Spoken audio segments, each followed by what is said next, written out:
some of you guys have been asking how to do tosses, so I'm going to do a quick tutorial on how to do some basic tosses by breaking it down into 3 parts. Then you can take each part and practice that individually, practice maybe 2 parts together, and then do all 3 in a row. So the 3 parts are the launch, toss, and catch. I'll show you the launch real quick. So the point of this is to get a directly upward stall. That way whenever you go to start tossing, you're not going to throw it away from your body and not be able to catch it. So what we're going to do to practice this is we're just going to do upward stalls on both sides of our body that look like this.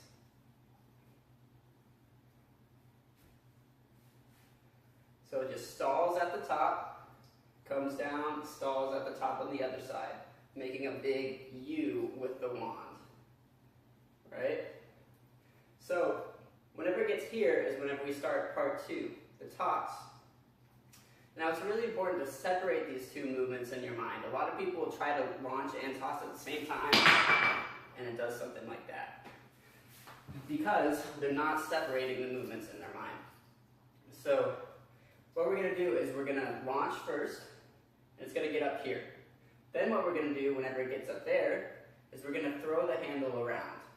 These are the first 2 movements combined. Like that, right? And we can do that on both sides, like that, or like that, right?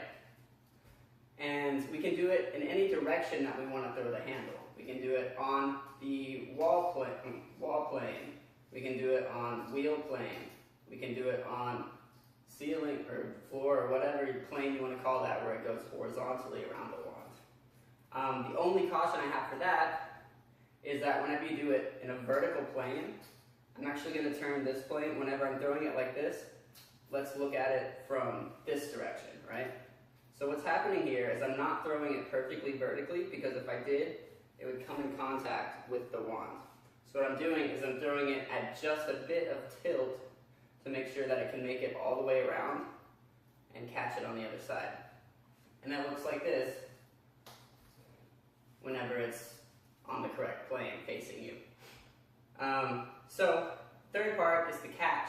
You want to make sure you have the first 2 parts down before you do the catch part, just to make sure that you're really solid on those.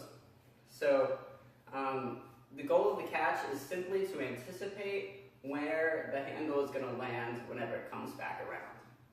So whenever you do the basic floor plane toss, it's going to land right here. It's going to do a complete circle, 1 orbit as we say, and come back and you catch it. And you can do that on the other side. Again, 1 orbit. We can do 2 orbits if you want to get fancy. That looks like that. Hit the ceiling, sorry. And you can do that again on any plane you want to. You can even keep holding the wand if you want to just practice the toss and the catch. That looks like this, or like this, right? So that's a basic breakdown. I think I covered about everything. Of course, do variations, do things behind your back, do things, I don't know, on the ground, you know? It's a framework that you can use to develop your own personal style, and that's what's important. So thanks for watching.